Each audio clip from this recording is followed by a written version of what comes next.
and there is marked increase in IOP and hence decreased vision. This condition has an association with systemic disorder and there is a probability of an immunological factor involved. Between the attacks, IOP is normal and the treatment is by topical steroids and anti-glaucoma agents. This again can be very well managed by general ophthalmologists. The neovascular glaucoma. Diabetic retinopathy causes diminution of vision, but when this patient develops neovascular glaucoma, then there is sudden diminution of vision. The other causes of neovascular glaucoma already have a significant diminution of vision. So when a diabetic patient who has come to you, a patient of diabetic retinopathy rather, comes to you with sudden diminution of vision, go for IOP elevation, and neovascular glaucoma is one of the commonest causes. We have to manage it by panretinal photocoagulation, anti-VEGF drugs, conservative anti-glaucoma treatment, then trabeculectomy with mitomycin C might be required, or sometimes glaucoma drainage devices are also required. Here we can see the tube well in place. This patient had undergone AGV implantation. Now these cases, they do require the referral to retina and glaucoma specialists. In silicone oil-induced glaucoma, again, we have to manage it by cycloplegic and steroids to reduce inflammation. Topical and systemic anti-glaucoma drugs are required, and here these patients again require referral to retina and glaucoma specialists.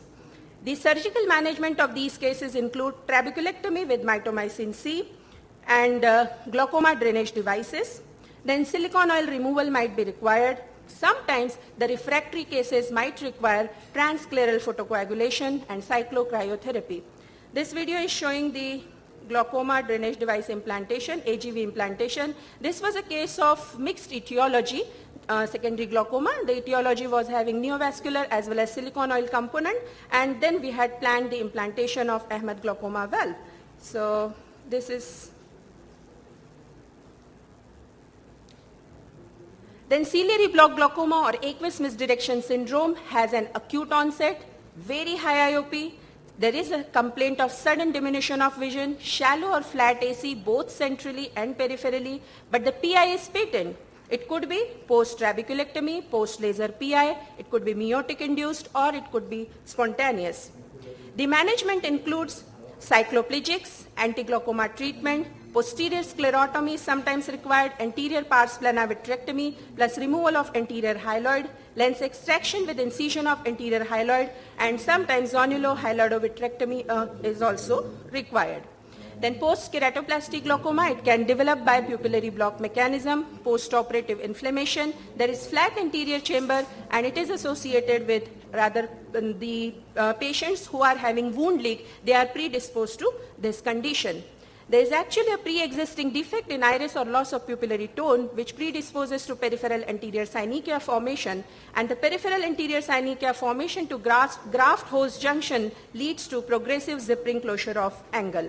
Again, these cases require temporary conservative management, but the final treatment is either trabeculectomy with mitomycin C or glaucoma drainage devices. Then drug-induced glaucoma.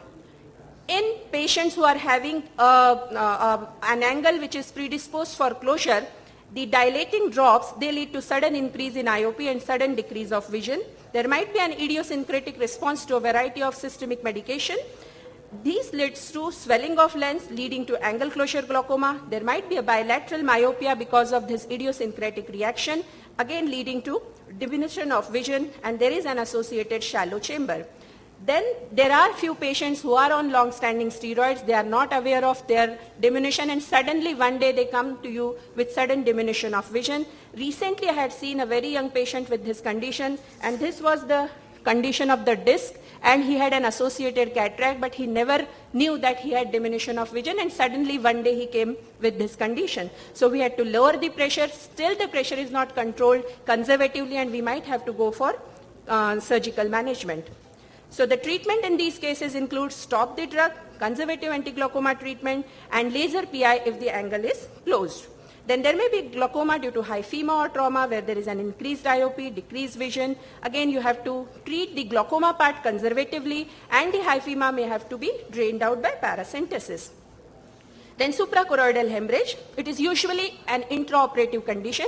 There is sudden, severe, often excruciating pain. There is a choroidal detachment, shallow chamber, raised IOP. Vision may be impaired to no PL, And prophylactic measures one must remember to prevent this condition, and this includes limited activities when eye is hypotonous, and if IOP and BP are elevated, they must be decreased before surgery. The treatment includes aqueous suppressants, hyperosmotic agents, drainage of suprachoroidal hemorrhage. One has to locate the hemorrhage precisely by direct visualization and B-scan to make the incision directly over the hemorrhage. So this condition requires referral to retina and glaucoma specialists. Post-trabeculectomy, there might be a snuff-out phenomenon. It's not a very common condition. There is a severe visual loss after glaucoma surgery with no obvious cause. It's an uncommon condition. The risk factors include retrobulbar anesthesia, high preoperative IOP, advanced visual field defects, and post-operative complications.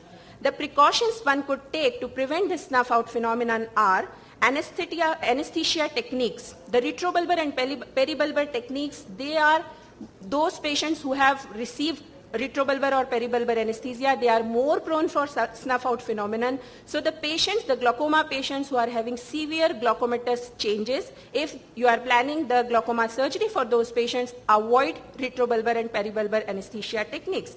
Careful monitoring of perioperative IOP spikes and careful attention to avoid both high and low post-operative pressures. Few miscellaneous conditions: post-operative retained viscoelastic substance-induced glaucoma. After cataract surgery, many of you might have observed this condition. So here, one has to be careful to remove the viscoelastic substance intraoperatively whenever you are doing a cataract surgery. In case there is a raised IOP, monitor it, reduce it by conservative measures. Then patient of unilateral POAG. Sometimes at some point of time, the patient closes one of the eyes and comes to know that he has such an extensive reduction in vision. So actually the vision loss is chronic, but he comes to know about this condition as an acute condition. Patient of uncontrolled POAG develops CRVO or BRVO and complains sudden loss of vision. The basic cause is CRVO. The cause you can point out right now, but the precipitating factor is uncontrolled glaucoma. To conclude, careful clinical evaluation, timely and appropriate management leads to, we can reverse actually the sudden diminution of vision because of glaucoma. Thank you so much.